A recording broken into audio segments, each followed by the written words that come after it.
Good afternoon students. आज मैं आपको सिखाऊंगी वर्कले हार्टले विधि के बारे में बताऊंगी।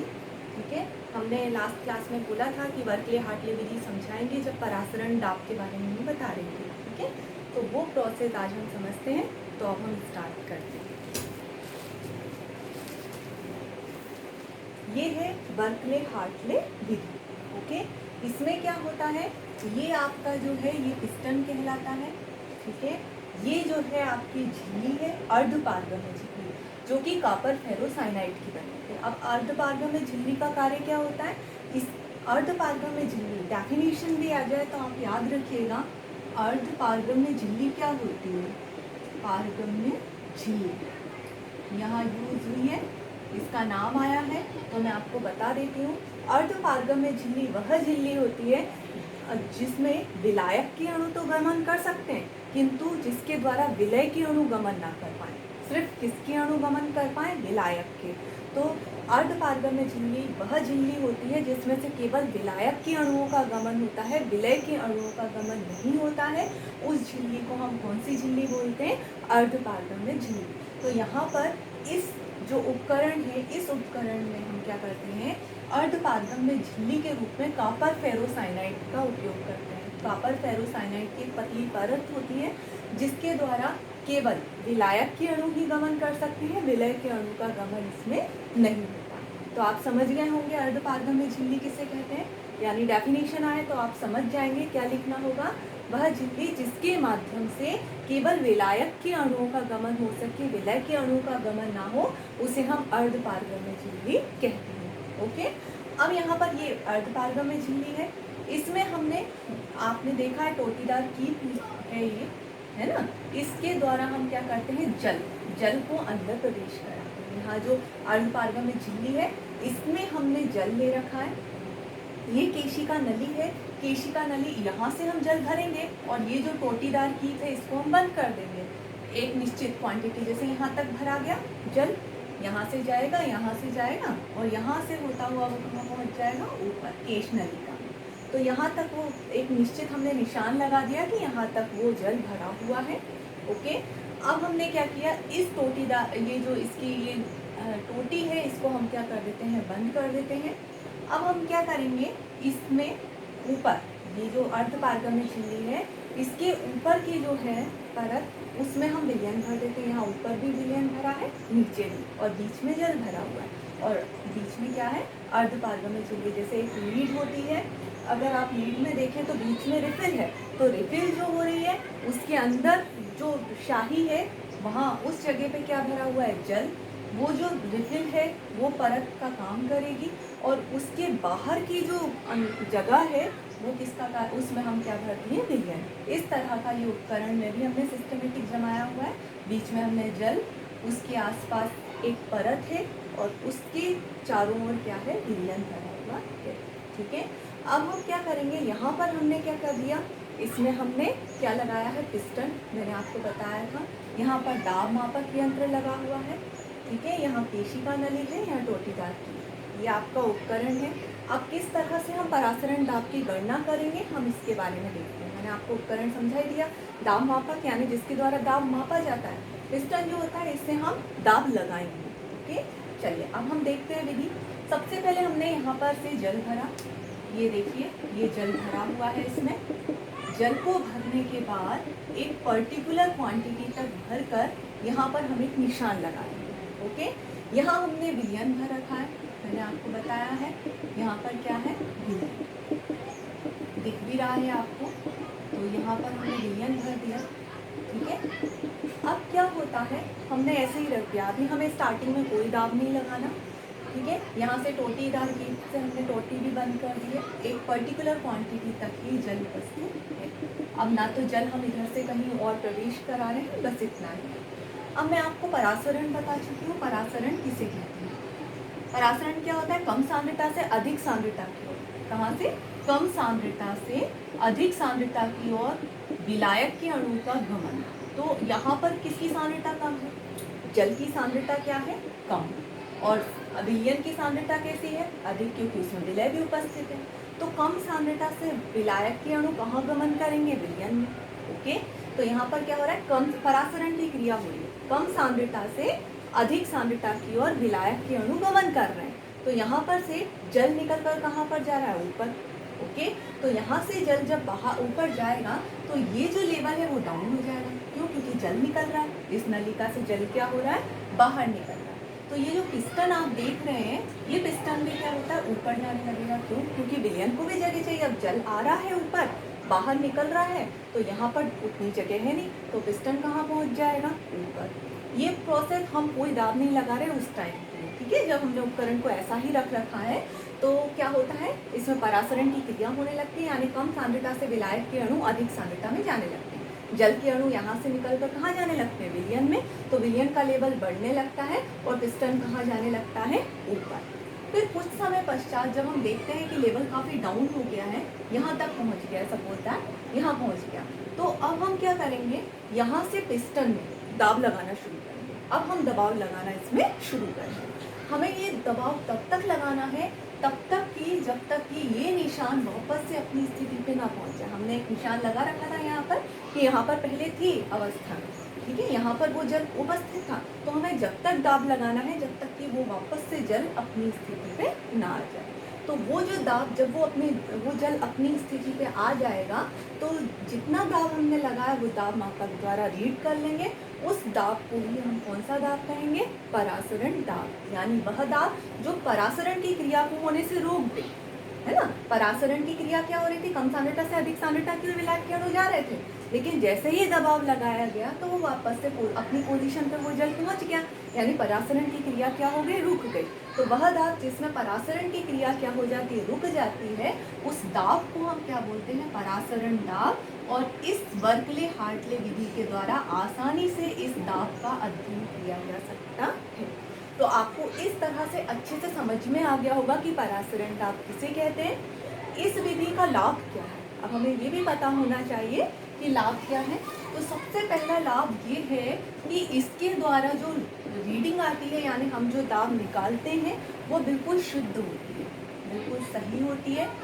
दूसरा लाभ ये है, उच्च परासरण दाब को भी हम ज्ञात कर सकते हैं। क्या ज्ञात कर सकते हैं, उच्च परासरण दाब। और तीसरा लाभ ये है, ये तो नॉर्मल परासरण दाब है, लेकिन आप अगर चाहें तो इसके द्वारा उच्च परासरण दाब भी ज्ञात कर सकते हैं।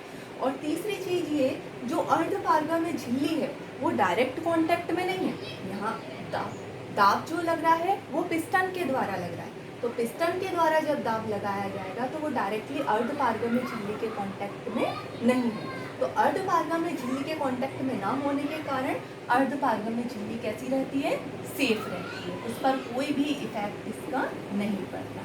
तो ये आपके 3 लाभ हो जाएंगे। तो आपको इन सब चीज़ों को समझना जरूरी है, तो आप ये चीज़ें ध्यान रखिएगा। ओके, तो क्या क्या चीज़ें हो गई हमारी। सबसे पहले हम क्या करते हैं, इसमें यहाँ बीच में जल भरते हैं, आसपास विलयन रहता है, परासरण की क्रिया होती है, कम सांद्रता से जल के अणु कहाँ जाते हैं, विलयन में। जब वो विलयन में जाते हैं तो पिस्टन क्या हो जाता है, यहाँ पर जल के अणु ऊपर की ओर आ रहे हैं तो पिस्टन कहाँ चला जाएगा, ऊपर की ओर उठेगा। अब हम क्या करेंगे, यहाँ पर लेवल, यहाँ निशान लगा लिया था हमने, यहाँ से लेवल नीचे आ गया क्योंकि जल के अणु इधर ऊपर गए हैं, तो यहाँ लेवल नीचे गिरा। अब हमने क्या किया, पिस्टन को दाब लगाना शुरू किया। दाब हमें तब तक लगाना है जब तक कि उस पोजीशन पर वापस जल ना पहुँच जाए। जैसे ही जल पहुँचता है उसे हम दाब मापक यंत्र के द्वारा क्या कर लेते हैं, रीड कर लेते हैं। ओके, तो वो हमारा क्या, कौन सा दाब हो जाता है, परासरण दाब। इस तरह से हम परासरण दाब निकाल लेते हैं। अब इस विधि का लाभ हमें पता होना चाहिए। तो पहला लाभ तो क्या है, इसके द्वारा जो परासरण दाब ज्ञात होता है वो क्या है, शुद्ध, ठीक है। इसके द्वारा दूसरा लाभ ये है कि हम इसके माध्यम से उच्च परासरण दाब को भी क्या कर सकते हैं, ज्ञात कर सकते हैं। तीसरा लाभ ये है कि अर्धपारगा में झिल्ली इसके द्वारा अफेक्टेड नहीं होती। क्यों? क्योंकि इसके डायरेक्टली कांटेक्ट में नहीं है। यहाँ पिस्टन है, पिस्टन का डायरेक्टली कांटेक्ट इस अर्धपारगा में झिल्ली से नहीं है, जिस कारण से वो क्या होता है, सेफ है, ठीक है। तो हमारी ये बर्कले हार्टले विधि अब समाप्त हो, ठीक है। अब हम देखें, अब इससे रिलेटेड कुछ डेफिनेशन है। जैसे मैंने आपको अर्धपारगा में झिल्ली के बारे में बताया, तो अर्धपारगा में झिल्ली किसे कहते हैं मैं आपको समझा चुकी हूँ, लेकिन एक बार और रिपीट करती हूँ। वह झिल्ली जिसके माध्यम से केवल विलायक के अणु गमन करें, विलयन के न करें, उसे हम क्या बोलते हैं, अर्धपारगम्य झिल्ली। परासरण के बारे में मैं आपको बता ही चुकी थी। परासरण किसे कहते हैं? कम सांद्रता से अधिक सांद्रता की ओर विलायक के अणुओं का गमन जो होता है उसे हम क्या बोलते हैं? परासरण बोलते हैं। ओके, विसरण जस्ट अपोजिट हो जाता है। विसरण किसे कहते हैं? विसरण अधिक सांद्रता से कम सांद्रता की ओर। यहाँ पर क्या हो रहा था? कम सांद्रता से अधिक सांद्रता की ओर। विसरण में आप अपोजिट करेंगे, अधिक सांद्रता से अधिक कम सांद्रता की ओर विलायक के अणु का गमन क्या कहलाता है? विसरण। यानी परासरण का अपोजिट होता है विसरण। और परासरण की क्रिया आप देख रहे हैं विलयन और विलायक के मध्य होती है, जबकि जो विसरण की क्रिया होती है गैसों में होती है। ओके, तो ये अगर आपको परासरण और विसरण में अंतर आए तो आप ध्यान रखिएगा। डेफिनेशन: कम सांद्रता से अधिक सांद्रता की ओर विलायक के अणुओं का गमन परासरण, और अधिक सांद्रता से कम सांद्रता की ओर विलायक के अणुओं का गमन विसरण कहलाता है। यह क्रिया विलयन में संभव होती है। विलयन और विलायक होने चाहिए इसमें, विलय और विलायक। यहाँ जो है विसरण की क्रिया जो होती है वो गैसों में ही हो सकती है। ओके, तो ये चीज़ें भी आपको समझ में आ गई। कुछ डेफिनेशन है एक दो जो आपको पता होना चाहिए। जैसे सपोज दैट आपको पूछ लिया समपरासरी विलयन किसे कहते हैं? समपरासरी विलयन। तो समपरासरी विलयन नाम से ही समझ में आ रहा है वह विलयन जिसका सम यानी समान, परासरी यानी जिसका परासरण दाब समान हो, उस विलयन को हम कौन सा विलयन कहते हैं? समपरासरी विलयन। तो आपको ये डेफिनेशन भी समझ में आ गई। अगर आए समपरासरी विलयन को समझाइए तो ऐसा विलयन जिसका परासरण दाब कैसा हो? समान हो, उसे हम समपरासरी विलयन कहते हैं। ओके, लास्ट डेफिनेशन कभी कभी आ जाती है प्रतिलोम परासरण कैसे कहते हैं। लास्ट डेफिनेशन है ये, फिर हम एक न्यूमेरिकल और समझेंगे और अपना टॉपिक समाप्त। प्रतिलोम परासरण किसे कहते हैं? परासरण का ये लास्ट टॉपिक है। प्रतिलोम, प्रतिलोम मीन्स उल्टा। अब हमने क्या किया? हमने देखा कि जब हमने दाब लगाया तो जल के अणु अर्धपारगम में झिल्ली को पार करते हुए वापस से अपने इसमें आ गए। ठीक है, लेकिन हम फिर भी जब एक पर्टिकुलर स्टेज पे पहुंच गया है जल, उसके बाद भी हम दबाव लगाएं तो विलयन में से विलायक के अणु भी अर्धपारगम में झिल्ली में आने लगते हैं। यानी अब विलायक जितना जल था पहले वो तो था, लेकिन अब एक्स्ट्रा जल जो होता है वो कहाँ से आ रहा है? विलयन में से। क्यों? क्योंकि वहाँ से दाब लगाया जा रहा है। तो वो जो दाब होता है जिसके कारण विलयन में से विलायक के अणु इधर आ जाए, तो उससे हम प्रतिलोम परासरण कहते हैं। ओके, तो ये टॉपिक हमारे फिनिश होता है। अब हम एक न्यूमेरिकल और समझ लें, फिर आज का टॉपिक हम समाप्त करते हैं। ओके, समझ में आ गया आपको?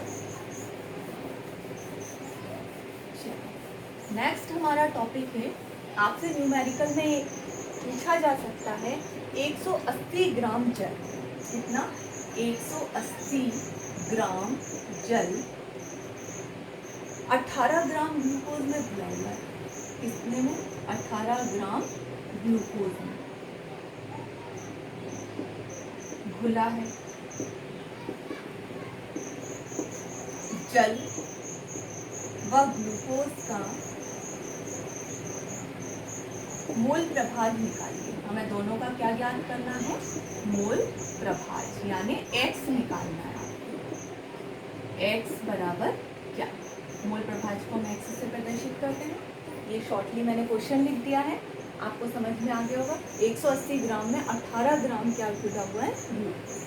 ठीक है, तो अब हम इस न्यूमेरिकल को कर रहे हैं। ओके, चलिए देखिए, हम सबसे पहले हम अणुओं की संख्या निकालें। ठीक है, ग्लूकोज के अणुओं की संख्या निकालें। तो ग्लूकोज, ठीक है, ग्लूकोज की मात्रा आपको कितनी दे रखी है? सॉल्यूशन दे रही हूँ मैं आपको। ग्लूकोज की मात्रा आपको दे रखी है, कितनी दे रखी है? प्रश्न में लिखा हुआ है 18 ग्राम। ओके, 18 ग्राम आपको ग्लूकोज दिया। अब ये जो ग्लूकोज होता है इसका आणविक भार आप निकालेंगे। मैं 11th क्लास में आपको बता चुकी हूँ। ग्लूकोज का सूत्र होता है C6H12O6। ओके, जब इसका भार निकालेंगे बेटा तो आणविक भार जो होगा इसका हमेशा कितना होता है? 180। ग्लूकोज का आणविक भार कितना होगा? 180। ओके, ये होता है W और ये होता है M, मॉलिक्यूलर वेट, और ये वेट ओनली। ओके, तो अणुओं की जो संख्या होती है वो हमें निकालना है, तो W/m, ये फॉर्मूला हम पढ़ चुके हैं। तो जब हम n W/m करेंगे तो W कितना है 18 और m कितना है 180, इसको डिवाइड करेंगे 10 आएगा, और जब इसका इधर करेंगे तो 0.1। ये किसके अणुओं की संख्या आ गई, ग्लूकोज के अणुओं की संख्या। ओके, ऐसे ही हमको, जैसे हमने ग्लूकोज के अणुओं की संख्या निकाली है, वैसे ही हमें जल के अणुओं की संख्या भी निकालनी है।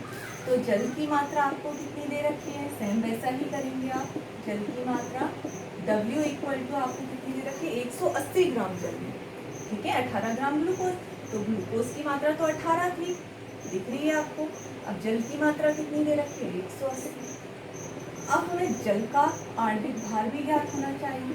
तो जल का आणविक भार यानी m कितना होगा, H2O, ठीक है। 2 H का भार होता है 1, प्लस ऑक्सीजन का कितना होता है 16, 2 एकम 2 प्लस 16 = कितना हो गया 18। ऐसे ही हमें इसका निकालना है, आप निकाल लीजिएगा। तो यहाँ पर जल का आणविक भार कितना आ गया 18। ओके, अब हमको n यानी अणु की संख्या निकालनी है, तो W/m, W कितना दे रखा है 180/18, इसमें से कट करेंगे तो कितना आ जाएगा 10। तो जल के अणुओं की संख्या, जल के अणुओं की संख्या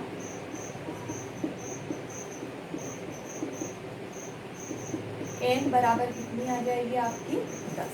ओके, आपको इतना समझ में आ गया होगा।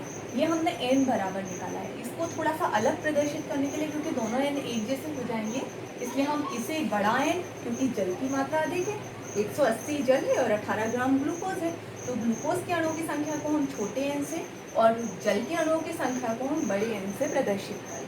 ओके, बस अब हमें मोल प्रभाज निकालना है। ओके, तो मोल प्रभाज हमें, अब यहाँ पर देखिए, जो कम होता है वो विलय होता है और जो अधिक होता है वो विलायक होता है। तो हमें सबसे पहले, हम ये जो ग्लूकोज के बारे में बात कर रहे हैं, तो विलय का अगर हमें निकालना है तो NB Na प्लस NB ये आएगा, ठीक है। NB यानी विलय, विलय के अणुओं की संख्या कितनी आई 0.1, ठीक है। विलायक कौन है, ये, इसके अणुओं की संख्या कितनी है 10, और फिर विलय की कितनी है 0.1। ओके, तो इस तरह से हम जब सॉल्व करेंगे इस चीज़ को, तो 0.1/10.1, इसका पॉइंट हटाएंगे तो 1/101 ये आ जाएगा, ठीक है। तो ये किसका मोल प्रभाज है, ग्लूकोज का, ग्लूकोज का, हाँ, मोल प्रभाज ग्लूकोज, ठीक है। अगर आपसे मोल प्रभाज सिर्फ ग्लूकोज का पूछा जाए तो आपको इतना करना है, लेकिन अगर मोल प्रभाज जल का पूछा जाए तो अपना नेक्स्ट चीज, ये तो अपने n अणुओं की संख्या हो गई थी। अब हमें वही मोल प्रभाज किसका निकालना है, जल का। मोल प्रभाज जल का यदि पूछा जाए तो जल का निकालेंगे। इसके लिए फॉर्मूला क्या होगा, XA, जल क्या है विलायक, A से प्रदर्शित किया। अगर A ऊपर है तो Na ऊपर, Na प्लस Nb, Na यानी यहाँ विलायक 10, उसके बाद में ये A आ रहा है यानी विलायक की बात हो रही है, और विलय आ रहा है यानी 0.1, यानी आप ऐसे भी लिख सकते हैं यहाँ पे NB NB NB, एक जैसे n बना दो चाहो तो Na और Nb लिख दो, जिससे आप कंफ्यूज नहीं होंगे। तो यहाँ पर अपन ये विलय की बात कर रहे हैं और यहाँ पर हम विलायक की बात कर रहे हैं। ओके, तो जहाँ पर Na आया है तो Na की जगह पे आपने Na लिख लिया, 10/10.1। जब आप इसे सॉल्व करेंगे तो पॉइंट आ गया, हट गया 0, 100/101। तो इस तरह से अगर आपका जल का मोल प्रभाज पूछा जाता है तो ये आंसर होगा, और यदि ग्लूकोज का मोल प्रभाज पूछा जाता है तो ये आंसर होगा, ठीक है। इस तरह से आपको ये सॉल्व करना है। ओके, चलिए आज की क्लास यहीं समाप्त होती है, अगली क्लास में हम नया टॉपिक सीखेंगे। Okay, thank you.